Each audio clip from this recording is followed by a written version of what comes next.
Oke, halo semuanya. Jadi ini adalah Poco X6 Pro yang udah gue pakai kurang lebih sekitar 3 bulan lebih ya. Dan ini artinya udah saatnya gue untuk share gimana pengalaman dan review soal HP ini. Oke, jadi bisa dibilang ini adalah HP paling ngebut di kelas mid-range ya. Harga normalnya sih 5 juta gitu ya. Jadi di harga segini, ini HP emang bener-bener udah nawarin performa yang ngebut, fiturnya lengkap, dan masih banyak banget emang keunggulan dari HP ini yang bisa kita bahas. Tapi selama pemakaian emang gue juga nemuin beberapa kekurangan dari HP ini nih. Nah, nanti di akhir kita bakal bahas ya kelebihan dan kekurangan dari HP ini dan gimana so far pengalaman gue selama pakai HP ini. Oke, jadi langsung aja kita masuk ke pembahasan.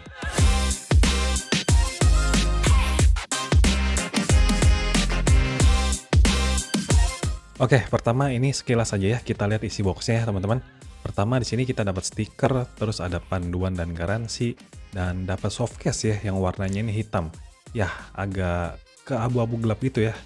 Tapi sayangnya dengan case warna begini kita nggak bisa ngelihat warna HP aslinya, jadi ketutupan gitu. Tapi nggak apa-apa, it's okay. Terus kita juga dapat kepala charger 67 watt dan kabel USB-C ya. Oke, kurang lebih itu aja sih untuk isi boxnya. Jadi sekilas saja, nih langsung aja kita bahas dari segi desain dan layarnya dulu aja ya. Poco X6 Pro ini menggunakan trend desain frame yang flat ya, tapi di bagian pinggiran belakangnya ini agak melengkung kalau kita perhatiin. Jadi pas dipegang itu nggak berasa kayak kotak banget sih bentuknya. Bagian belakangnya ini gue rasa dilapisi bahan polikarbonat ya atau plastik, dan yang gue punya ini varian warna grey ya. Ada juga yang warna hitam dan warna kuning yang bagian belakangnya itu pakai kulit vegan materialnya. Jadi agak bertekstur gitu ya. Yang varian warna grey ini emang kurangnya itu cukup gampang ninggalin bekas sidik jari ya, alias gampang kelihatan kotor. Jadi ya mau nggak mau case-nya harus dipakai terus. Nah, di bagian sini kita lihat ada 3 kamera belakang dan 1 LED flash ya. Di bagian bawahnya ada port USB-C, lubang speaker, mikrofon, dan SIM tray. Di bagian atas ada speaker lagi ya, soalnya dia kan udah 2 speaker. Terus ada juga lubang mikrofon dan sensor infrared. Kalau di bagian kanannya ada tombol power dan tombol volume. Nah, sedangkan di bagian kirinya ini bersih ya, nggak ada apa-apa. Oh ya, buat SIM card-nya ini dual SIM ya, tanpa nyediain slot microSD. Jadi teman-teman harus puas sama kapasitas memori yang ada ya. Nah, kekurangannya itu jelas banget sih, ini emang nggak ada port jack audio 3,5 mm ya. Jadi kalau mau pakai headset kabel misalkan, teman-teman harus beli converter lagi ya. Bezelnya juga ini terbilang tipis loh, rasio screen to body-nya sampai 90,1%. Untuk ketebalan bodinya ini 8,3 mm dan bobotnya 186 gram. Jadi standar ya, nggak terlalu berat dan nggak terlalu tebal juga.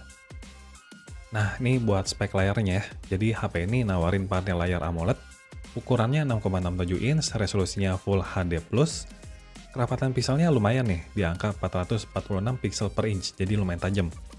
Kecerahan layarnya ini maksimal sampai 1800 nits, refresh rate-nya 120 Hz, udah didukung HDR10+, dan pelindung layarnya pakai Gorilla Glass 5. Nah, secara layar ini udah mantap banget ya. Kualitas layar AMOLED emang udah nggak perlu diraguin ya buat nonton YouTube, Netflix, sekedar scrolling sosmed misalkan, pokoknya udah manjain mata banget sih ini. Apalagi nih ya, refresh rate 120 Hz-nya ini emang bikin betah banget sih, segalanya itu jadi kelihatan lebih smooth gitu ya. Pas dibawa di luar ruangan juga kelihatan masih bagus sih layarnya, maksudnya si layarnya ini bisa kelihatan dengan jelas ya, meski ada di tempat yang cerah kayak gini. Nah, buat keamanan biometriknya, karena udah AMOLED ya teman-teman, pastinya bisa manfaatin in-display fingerprint. Di sini kalian bisa lihat ya, fingerprintnya berfungsi dengan baik, cepet, responsif, dan nggak berasa adanya delay. Nah, ini terus langsung aja ya, kita coba buat pengujian touch delay dan multi-touch-nya. Oke teman-teman, ini kita cobain untuk touch delay-nya ya, pakai aplikasi Real Drum.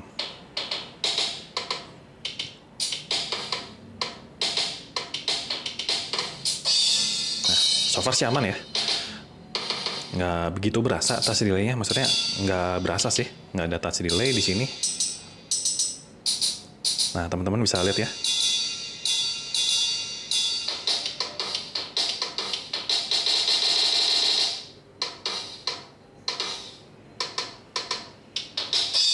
Ya, untuk touch delay ini aman, nggak ada masalah. Sekarang kita tes lagi pakai aplikasi touchscreen test ya. Kita tes di sini 1 jari, 2 jari, 3 jari, masih mulus ya, aman ya, nggak berasa delaynya.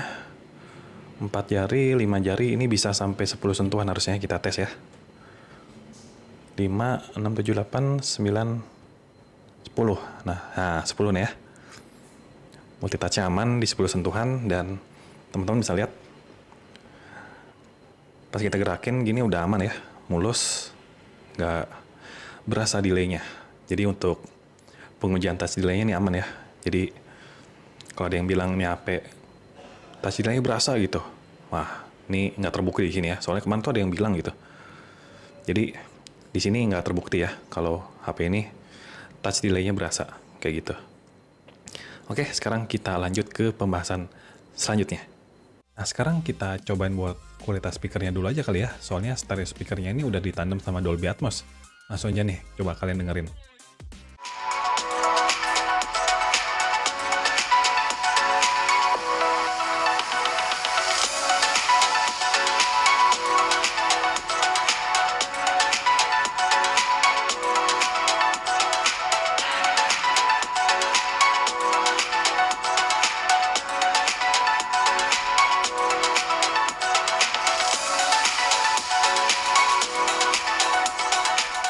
Nah, buat sistem operasinya nih ya, Poco X6 Pro ini dari awal dia emang udah bawa HyperOS. Terus untuk versinya sampai detik ini di unit yang gue punya ini ya, udah versi 1040. Dan salah satu perubahan yang berbeda dari MIUI itu ya, cukup banyak. Salah satunya ada dari lock screen ya, ada fitur ini. Nah, di sini teman-teman bisa lihat ya, di sini kita bisa custom tampilan lock screen-nya jadi lebih menarik ya, jadi lebih bervariatif lah, pilihannya banyak banget yang bisa kita custom. Nah, buat fitur-fitur lainnya, kalian coba bisa lihat di video yang satu ini nih ya. Kurang lebih di Poco X6 dan M6 Pro juga bawa fitur HyperOS yang sama, kurang lebih seperti itu. Nah, sekarang kita lanjut ke bagian hardware ya. Nah, ini nih yang jadi aktor utama dari Poco X6 Pro. Soalnya nawarin performa yang super ngebut banget di segmen harganya. Nih ya, untuk speknya. Chipsetnya pakai Dimensity 8300 Ultra. RAM-nya 12GB, jenisnya LPDDR5. Storage-nya 512GB, jenisnya udah UFS 4.0. Baterainya 5000 mAh dan charging-nya 67 Watt ya. Jadi emang ini udah gokil banget speknya di harga segini. Secara spek sih emang udah gokil banget ya. Di harga 5 juta emang nggak ada lagi nih yang berani kasih performa sengebut ini gitu. Skor Antutunya nih ya, dia dapat di angka 1,3 juta loh. Mantep kan? Nah, buat perbandingan chipsetnya nih ya, Dimensity 8300 Ultra ini unggul dari Snapdragon 8 Gen 1 ya. Bisa kalian lihat statistiknya di sini ya. Ini gua ambil dari Nano Review. Skor Antutunya pun menang, tapi emang masih di bawahnya Snapdragon 8 Gen 2. Tapi ya kalahnya pun nggak jauh-jauh banget ya. Jadi Dimensity 8300 Ultra ini ada di tengah-tengah di antara Snapdragon 8 Gen 1 dan 8 Gen 2 yang kurang lebih ya kayak gitu ya secara data. Buat main game udah pasti lancar semua nih ya. Langsung aja kita masuk ke pengujian main game. Pertama kita coba main Genshin Impact di setting highest ya, alias rata kanan, dapat di 60 fps. Asli ini udah enak banget loh main Genshin di 60 fps rata kanan. Nah, tapi 10 menit berselang suhunya lumayan agak cepet panas nih ternyata ya. Kalau terlalu di setting maksimal, akhirnya framenya ngedrop ke 40-an. Saran sih emang ya, kalau pengen ngegeber main game pakai HP ini di rata kanan, harus banget wajib pakai cooler nih ya. Emang masalahnya ada di suhu nih ternyata. Dan akhirnya nih teman-teman, buat main Car X Street udah lancar ya. Di setting rata kanan bisa dapat 40-50 fps. Sebelumnya kan game ini belum support di HP ini ya. Sekarang tenang aja, udah lancar banget ya. Jadi harus nunggu beberapa bulan kemarin tuh baru bisa support di HP ini gitu untuk main Car X Street. Selanjutnya buat main Mobile Legends ya, kita dapat grafik di Ultra, frame rate-nya Ultra. Ini sih udah maksimal banget lancarnya ya, didapat di 120 fps-nya. Nah, terakhir buat main PUBG Mobile di setting Smooth Extreme Plus bisa dapat 80-90 fps. Kalau HDR Extreme bisa dapat di 60 fps, jadi terbilang udah lancar banget lah ya main PUBG. Buat tes game selengkapnya teman-teman bisa langsung cek aja video yang ini di deskripsi, udah gua taruh juga linknya. Nah, sekarang lanjut ke pengujian baterai. Untuk kapasitasnya ini ada di angka 5000 mAh, chargingnya di angka 67 Watt. Nah, di sini teman-teman bisa lihat ya. Gue coba ngecas baterainya ini sisa 2% ya. Udah sekarat banget sih ini. Sampai penuh 100% itu butuh waktu 52 menit. Jadi nggak sampai 1 jam ya buat nunggu ngecas nih HP sampai penuh. Udah terbilang cepet banget sih ini buat chargingnya. Nah, buat efisiensinya sendiri mungkin sekilas aja ya. Nih teman-teman gue ceritain aja. Jadi kalau buat main game jujur lumayan berasa borosnya gitu ya. Apalagi game mode-nya kalau pakai mode ultimate. Terus digeber setting retakan dan gamenya, wah itu udah pasti berasa banget sih borosnya. Jadi kalau pengen agak awet bisa diturunin settingan grafiknya mungkin di medium gitu ya. Nah, tapi kalau buat mobilitas sehari-hari kayak buat kerja, foto-foto, rekam video ya lumayan awet sih ya. Paling sehari butuh sekali aja ngecas. Kayak gitu kurang lebih teman-teman ya untuk baterainya. Oke, lanjut buat kameranya nih ya teman-teman. Yang gua salut nih ya, meskipun ini HP emang fokusnya ke performa, tapi Poco nggak ngelupain kameranya nih. Kamera utamanya 64 megapiksel, udah mendukung OIS, terus ada lensa ultrawide 8 megapiksel dan lensa makro 2 megapiksel ya. Rekaman videonya bisa sampai 4K 30 fps. Nah, buat kamera depannya itu 16 megapiksel. Oke deh, buat lebih jelasnya langsung aja kita bahas untuk fitur-fitur kameranya. Oke teman-teman, sekarang kita masuk untuk ke pembahasan fitur-fitur kameranya. Nah, sekarang di sini untuk di foto dia bisa di 0,6 ya. Jadi ini untuk lensa wide-nya dan dia cuma bisa di zoom sampai 2 kali aja ya. Nah, kayak gitu. Ini untuk foto, terus di sini ada fitur HDR, terus di sini ada fitur portrait, ada fitur night mode. Night mode-nya juga kita bisa pakai ultra wide-nya dan kita bisa zoom sampai 2 kali ya. Nah, untuk di sini di more. Nah, di sini banyak nih, ada fitur-fitur lainnya kayak fitur 64 megapiksel, panorama, short film, slow motion, dan masih banyak lagi nih yang bisa kita atur di sini. Ada long exposure, ada time lapse tuh ya. Jadi, fitur-fitur standar sebenarnya ya. Nah, kalau untuk videonya sendiri, nah di sini untuk videonya nih ya, kita lihat. Dia bisa rekaman video di 1080p, 720 sampai 4K ya. Dan untuk yang 4K-nya, dia cuma mentok sampai 24 dan 30 fps saja nih teman-teman. Nah, untuk 4K-nya itu ya, dan untuk 1080p-nya, dia bisa sampai 60 fps nih. Terus untuk 720p-nya nih, dia cuma mentok sampai di 30 fps saja teman-teman ya. Kayak gitu untuk videonya. Dan di sini juga ada fitur steady video ya. Jadi meskipun kamera udah mendukung OIS, dia tetap ngasih fitur steady video, jadi biar lebih stabil lagi mungkin gitu ya. Nanti kita lihat aja nih untuk hasil rekaman videonya kayak gimana ya. Nah, di sini juga ada fitur teleprompter nih. Wah, gokil nih. Jadi teman-teman yang suka bikin konten, atau teman-teman yang konten kreator juga nih, yang suka bikin video pakai HP. Jadi bisa sambil baca nih ya, bikin video sambil baca di sini. Kayak gitu, teman-teman. Oke, di sini terus ada fitur apa lagi? Ada dokumen, ada mode pro-nya ya. Ya, nggak ketinggalan pasti ada mode pro-nya di sini ya. Teman-teman yang suka lebih explore lagi gitu ya, pengen foto dengan mode yang lebih pro lagi, di sini ada mode pro-nya kayak gitu. Oke, standar sih untuk fitur-fiturnya ya. Terus untuk kamera depannya nih. Untuk videonya, video kamera depan nih. Video kamera depannya itu bisa di resolusi 1080p dan 720p ya. Untuk FPS-nya bisa di 60, tapi kalau untuk yang 720p-nya itu dia cuma bisa sampai di 30 fps saja. Kayak gitu, teman-teman ya. Terus di sini ada fitur HDR, ada fitur teleprompter juga untuk kamera depannya, kayak gitu. Dan yang pasti nggak ketinggalan ada ini ya, filter nih. Banyak banget nih buat teman-teman yang suka selfie nih. Buat cewek-cewek nih biasanya nih, boleh banget nih cobain fitur-fitur beauty-nya di sini. Kayak gitu sih ya, sekilas untuk fitur-fitur kameranya. Nah, sekarang langsung aja kita cek untuk hasil foto dan videonya ya.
Nah, kalian bisa lihat ya untuk HP yang fokus ke performa, kameranya itu emang udah lebih dari cukup sebenarnya. Hasil foto-fotonya terbilang bagus, warnanya, dynamic range-nya lebih keluar gitu. Nah, coba kalian komen deh, menurut kalian gimana hasil Poco X6 Pro ini ya untuk kameranya ini. Oke, teman-teman, sekarang kita langsung aja bahas buat kelebihannya dulu ya. Yang pertama itu udah pasti performanya super ngebut buat HP 5 jutaan ya, di HP mid-range ini udah ngebut banget. Terus udah HyperOS secara bawaan, kualitas layar AMOLED sama refresh rate 120 Hz-nya ini udah nggak usah diraguin lagi kualitasnya.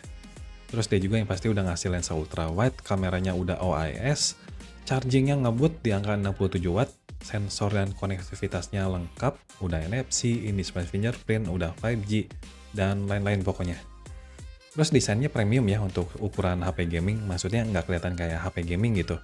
Masih kelihatan kasual gitu, jadi cocok banget buat teman-teman yang pengen HP gaming, tapi looks desainnya tetap terlihat mewah. Maksudnya nggak kayak HP gaming banget lah gitu. Nah, sekarang lanjut buat kekurangannya nih. Yang pertama itu soal suhu ya. Pas digeber main game rata kanan, ya jujur ini Maya jujur banget. Suhunya emang cepet panas ya. Mohon maaf nih Maya pokok ya. Tapi emang begini adanya gitu. Terus baterainya juga emang cukup terbilang boros kalau ada sering main game gitu ya. Terus stabilisasi videonya emang nggak yang sempurna banget ya stabilnya. Sesekali gempanya emang masih agak berasa. Tapi it's okay lah buat HP yang fokus ke performa ini udah mantep. Terakhir ya ini ya, stoknya susah. Jadinya banyak tengkulak yang pasang harga jauh banget di atas harga yang disaranin. Yang mudah-mudahan kedepannya stoknya bisa stabil ya. Nah, teman-teman yang punya HP ini boleh banget nih kalau mau nambahin kelebihan dan kekurangan HP ini ya, menurut pengalaman kalian ya. Nah, jadi itu sih ya teman-teman untuk kesimpulannya. Jadi kalau misalkan teman-teman ada yang mau nambahin, boleh banget komen di bawah ya. Karena review ini emang berdasarkan pengalaman juga dan masih jauh banget di kata sempurna. Jadi makanya teman-teman boleh banget bantu koreksi kalau misalkan ada yang salah ya. Oke, thank you banget buat teman-teman yang udah nonton dari awal sampai akhir. Semoga bermanfaat dan sampai ketemu lagi di video selanjutnya ya. Bye-bye.